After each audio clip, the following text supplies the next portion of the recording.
क्या Donald Trump ने अपनी तबाही और अपनी बर्बादी की कहानी खुद लिखी है?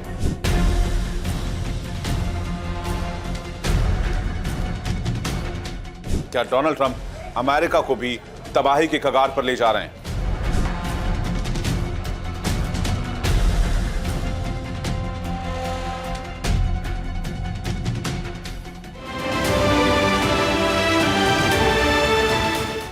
नमस्कार, आप देख रहे हैं बात साफ है। मैं हूं आपके साथ विवेक शांडिल्य। डोनाल्ड ट्रंप कैसे घर से लेकर दुनिया भर के मोर्चों पर गिरते जा रहे हैं, आइए इसको समझते हैं। ईरान अमेरिका युद्ध ने न सिर्फ ईरान को चोट दी, असली घात डोनाल्ड ट्रंप को खुद लग रहा है। उन्होंने सोचा था कि सिर्फ 4 हफ्तों में मिडिल ईस्ट की सूरत बदल जाएगी। हालांकि ऐसा कुछ भी नहीं होता दिख रहा है, बल्कि खुद ट्रंप घरेलू और बाहरी मोर्चे पर घिरे हुए हैं। अमेरिकी राष्ट्रपति डोनाल्ड ट्रंप की सरकार ईरान के साथ चल रहे युद्ध में गहरे संकट का सामना कर रही है। 28 फरवरी 2026 को अमेरिका इजराइल के संयुक्त हमलों में शुरू हुए संघर्ष में आंतरिक विद्रोह, कांग्रेस में बिखराव और अंतर्राष्ट्रीय सहयोगियों का बहिष्कार ट्रंप को बर्बाद कर रहा है। डोनाल्ड ट्रंप को सबसे ताजा झटका तब लगा जब अमेरिकी नेशनल काउंटर टेररिज्म सेंटर के डायरेक्टर जो केंट ने इस्तीफा दे दिया। आपको बता दें कि केंट ट्रंप के सबसे वफादार में से एक थे। केंट ने सोशल मीडिया पर अपना इस्तीफा साझा करते हुए लिखा, मैं अच्छे विवेक से ईरान युद्ध का समर्थन नहीं कर सकता। ईरान ने हमारे राष्ट्र के लिए कोई तत्काल खतरा पैदा नहीं किया था। यह स्पष्ट है, हमने इजराइल और उसके शक्तिशाली अमेरिकी लॉबी के दबाव में युद्ध शुरू किया।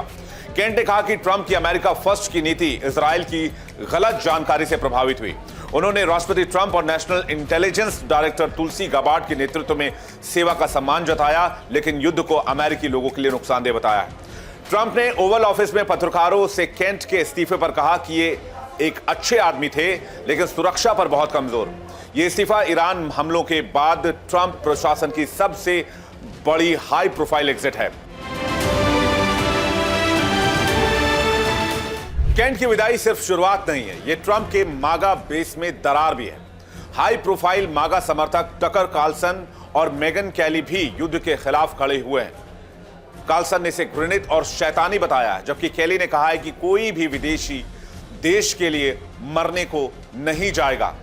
ये आलोचनाएं ट्रंप के करीबी सहयोगियों की ओर से आ रही हैं, जो युद्ध को इजराइल के लिए अमेरिकी बलिदान मान रहे हैं। अब कांग्रेस में भी विरोध तेज हो गया है। डेमोक्रेट्स ने बार पावर्स रेजोल्यूशन लाकर ट्रंप को ईरान में आगे की कार्रवाई के लिए कांग्रेस की मंजूरी अनिवार्य करने की मांग की है। सीनेट में 53 से 47 से और हाउस में 219-212 से ये प्रस्ताव नाकाम रहे, लेकिन वोट पार्टी लाइंस पर पड़ गए। ज्यादातर डेमोक्रेट्स ने इसे कांग्रेस को दरकिनार करने वाला अवैध युद्ध बताया। रैंड पॉल और थॉमस मैसी जैसे कुछ रिपब्लिकन भी इस युद्ध का विरोध कर रहे हैं। हालांकि रिपब्लिकन बहुमत ने ट्रंप को बैक किया है, लेकिन यह संकेत है कि कांग्रेस में असंतोष बढ़ रहा है।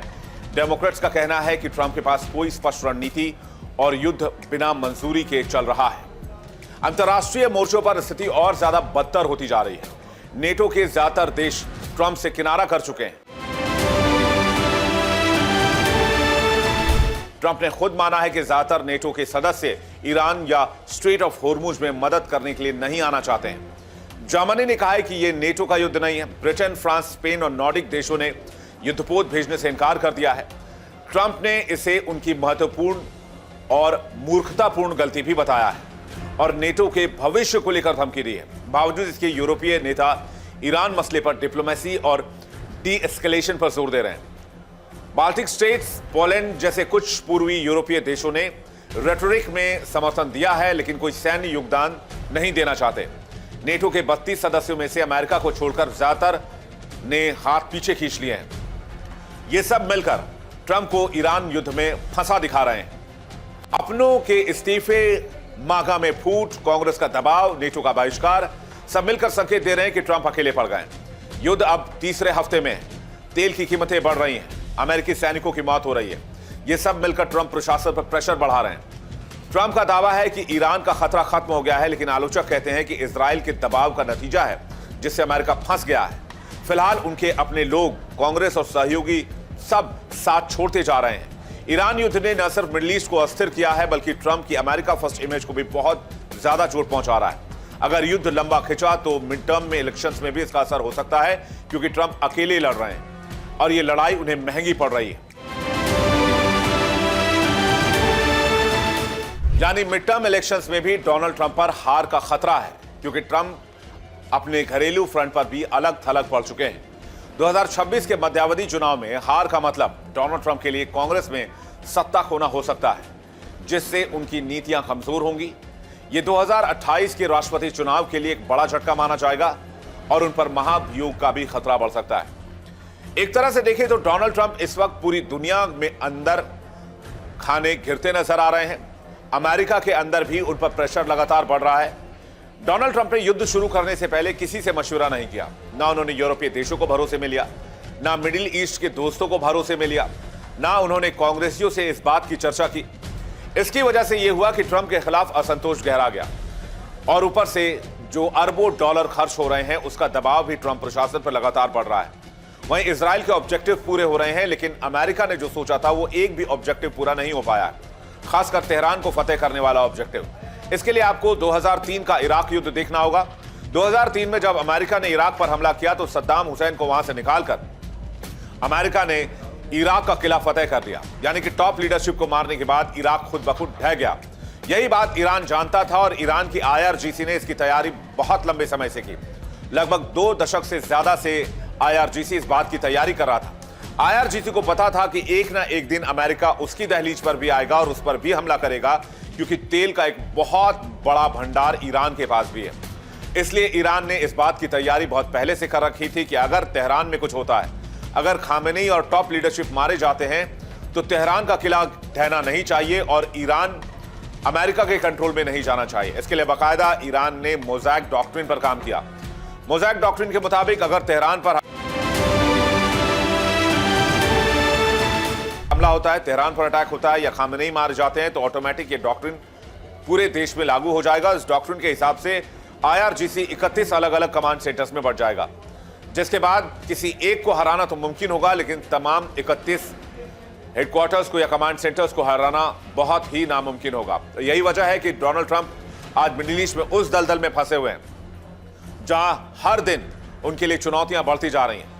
अगर डोनाल्ड ट्रंप इस युद्ध से अभी के अभी नहीं निकले, फौरन नहीं निकले, तो अमेरिका के लिए ये वो दलदल साबित हो सकता है जिससे शायद अमेरिका फिर कभी नहीं निकल पाए। दूसरी तरफ मिडिल ईस्ट में जो अशांति फैली है वो भी डोनाल्ड ट्रंप के लिए एक बहुत बड़ा सिरदर्द है।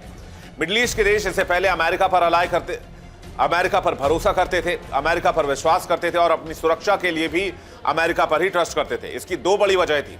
एक तो अमेरिका सुपर पावर है, पूरी दुनिया में सबसे बड़ी शक्ति है।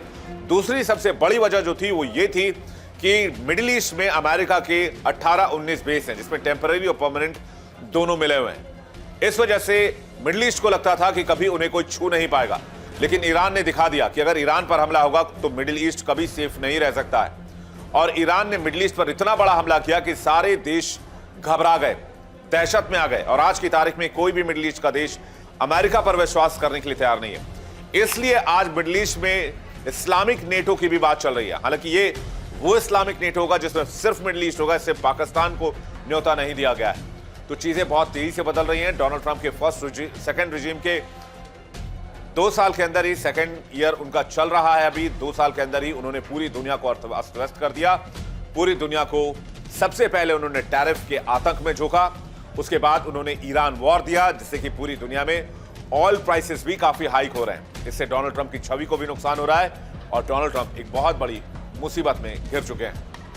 आपको क्या लगता है, क्या डोनाल्ड ट्रंप इससे रिकवर कर पाएंगे? क्या डोनाल्ड ट्रंप को यह युद्ध अभी रोक देना चाहिए? और क्या यह युद्ध अमेरिका और ट्रंप की तबाही की कहानी लिखेगा? कमेंट सेक्शन में हमें जरूर बताइएगा। आपके जवाब का इंतजार रहेगा। इंडिया डेली के डिजिटल प्लेटफॉर्म पर बने रहिए ऐसे ही कंटेंट के लिए और ऐसे ही जानकारी के लिए। देखिए इंडिया डेली 24/7 अब आपके स्मार्ट टीवी पर। इंडिया डेली मौजूद है सभी डिजिटल प्लेटफॉर्म पर लाइव और लगातार। इंडिया डेली 24/7 हर दिन राष्ट्र को समर्पित।